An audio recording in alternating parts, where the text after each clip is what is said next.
Students आज हम करने वाले हैं double dice problem. Double dice के केस में प्रोबेबिलिटी के केसेस को किस तरीके से सॉल्व किया जाता है, सारे क्वेश्चंस देखेंगे, पूरा डिटेल में देखेंगे, पूरा वीडियो देखेगा। चैनल पर नए हैं तो चैनल को सब्सक्राइब जरूर कर दीजिएगा। चलिए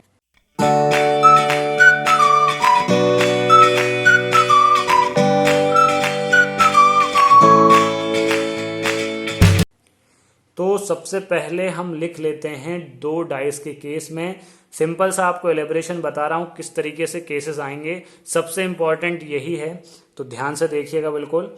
सबसे पहले हम मान लेते हैं पहले केस पे आपका 1 आता है, पहले केस पे आपका 1 आता है, तो दूसरे डाइस पर आपका क्या क्या आ सकता है। 1 के साथ आपका 1 भी आ सकता है, ठीक। 1 के साथ आपका 2 भी आ सकता है, 1 के साथ आपका 3 भी आ सकता है, 1 के साथ आपका 4 भी आ सकता है, 1 के साथ आपका 5 भी आ सकता है, 1 के साथ आपका 6 भी आ सकता है।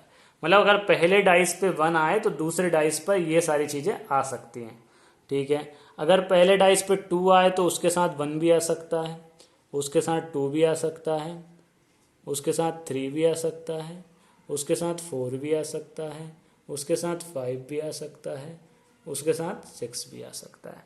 इसी तरीके से पहले डाइस पर अगर 3 आए तो उसके साथ भी ये सारी चीज़ें आ सकती हैं।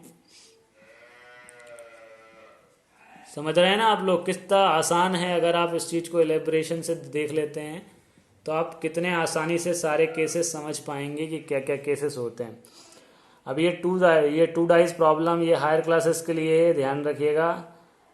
अगर आप देखना चाहते हैं देखिए, समझ में आपको आएगा, आप किसी भी क्लास के स्टूडेंट हो, कोई प्रॉब्लम नहीं, क्योंकि बिल्कुल सिंपल लैंग्वेज में बता रहा हूँ मैं, तो कोई इशू नहीं है। आप किसी भी क्लास के हो, आप देख सकते हैं इस प्रॉब्लम को। मेरे हिसाब से आगे की 2 लाइनें आपको ऑलरेडी पता है क्या आने वाली हैं।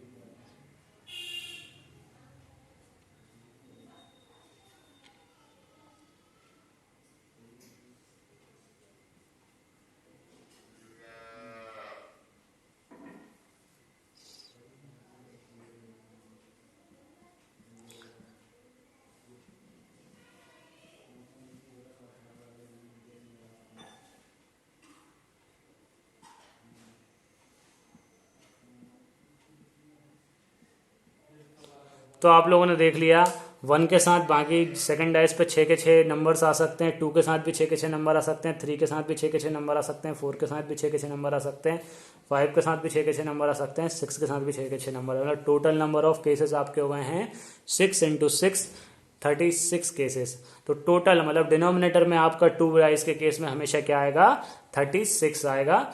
अब उसके बाद क्वेश्चन की यहाँ पर क्या किस तरीके से क्वेश्चन पूछे जाएंगे, तो आप ये देखिएगा। तो सबसे पहले आप ये देख रहे हैं 36 केसेस आपको दिख रहे हैं किस तरीके से आए हैं, ठीक। तो मैं कुछ ओरली आपको कुछ प्रॉब्लम्स बता रहा हूँ किस तरीके के पूछे जाते हैं, ठीक है। चलिए तो आप ध्यान से देखिएगा बिल्कुल। अब सबसे पहले आपको पता है प्रोबेबिलिटी कुछ भी हो डिनोमिनेटर में हमेशा आपका 36 आएगा ही आएगा, ठीक। चलिए अपन अब देख लेते हैं कुछ स्पेशल प्रॉब्लम कि क्या क्या पूछा जा सकता है। तो अब यहाँ पर पूछ सकता है कि दोनों डाइस पर सेम नंबर हो, इसकी प्रोबेबिलिटी क्या। तो आपको देखना होगा कि दोनों डाइस पे सेम नंबर कहाँ कहाँ आ रहे हैं, जो कि हमें ध्यान से देखने पर दिख रहा है यहाँ पर, यहाँ पर, यहाँ पर, यहाँ पर, यहाँ पर, यहाँ पर। तो total number of case count कर लीजिए 1 2 3 4 5 6, तो 6/36, ठीक। दोनों डाइस पे सेम नंबर आने की प्रोबेबिलिटी ये है। अब सेकंड केस, अब एक बात बताता हूं आपको कि यहाँ पे केसेस बहुत सारे बन सकते हैं, बस आप केसेस को समझिएगा और उस समझने के बाद फेवरेबल को लिख लीजिएगा कि क्या क्या फेवरेबल आपके आ रहे हैं, ठीक। अब देखिए अगला, मान लीजिए आपको बोल दे कि फर्स्ट डाइस पर 4 होने की प्रोबेबिलिटी क्या। तो फर्स्ट डाइस पर 4 होने की प्रोबेबिलिटी मतलब उसने एक बाउंडेशन कर दी आपको कि अब पहले डाइस पे सिर्फ एक ही नंबर आना चाहिए जो कि है आपका 4। तो पहले डाइस पर 4 मतलब ये वाली लाइन आपकी। तो सेकेंड डाइस की तो कोई हमें लिमिटेशन नहीं दी है ना, तो सेकेंड डाइस पर तो कुछ भी आ सकता है। तो इसका मतलब 1 2 3 4 5 6, तो इसका क्या हो गया 6/36। अब अगली दे दी आपको कि पहले डाइस पर सिर्फ इवन नंबर आएंगे। सेकंड डाइस की कुछ भी रिस्ट्रिक्शन नहीं दी है, सेकंड पे भी दे सकता है ऐसे, लेकिन अपन फर्स्ट की देख रहे हैं।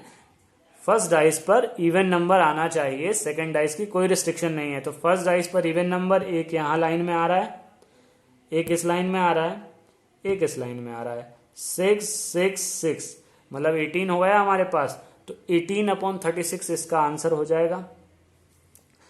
इस तरीके से बहुत सारी प्रॉब्लम्स यहाँ पे बन सकती है। तो आपको कुछ इशू नहीं है, आपको बस वर्ड प्रॉब्लम को ध्यान से पढ़ना है। वर्ड प्रॉब्लम को करने का सिंपल सा तरीका होता है, उससे थोड़ा आराम से पढ़िए, अंडरस्टैंडिंग के साथ पढ़िए। एक बार नहीं बने तो 2 बार पढ़िए। पढ़ने के बाद फेवरेबल केसेस को कॉपी में सॉल्यूशन के साथ, पहले आप ये 36 केस आपके माइंड में होने चाहिए, उसके बाद आप फेवरेबल केस दिमाग में सोचिए और आप फेवरेबल केस की एक लिस्ट बना लीजिए, फिर उनको काउंट करिए और फिर सिंपल सा प्रोबेबिलिटी निकाल लीजिए। बहुत ही आसानी से आ जाएगा आपका।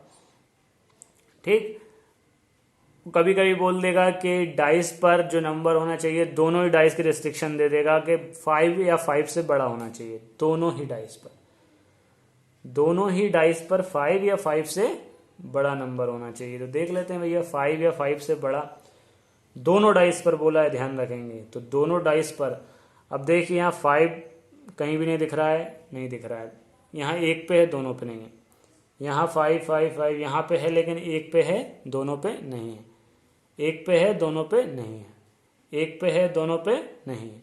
एक पे है, दूसरे पे भी है। एक पे है, दूसरे पे। 2 केसेस तो ये हो गए। इस पे देखेंगे, ये आपके 2 केसेस ये हो गए, मतलब टोटल 4 केसेस मिल रहे हैं। तो 4/36 इसका आंसर हो जाएगा। तो समझ पाए आप लोग, बहुत ही आसान है। आप इस चीज़ को लिख लीजिए। आपको सैंपल स्पेस बनाना आना चाहिए, जो कि मैंने बताया। उसके बाद आप फेवरेबल केस का सैंपल स्पेस बनाइएगा, और जैसे ही आप फेवरेबल केस का सैंपल स्पेस बनाएंगे, क्वेश्चन आपका सॉल्व हो जाएगा।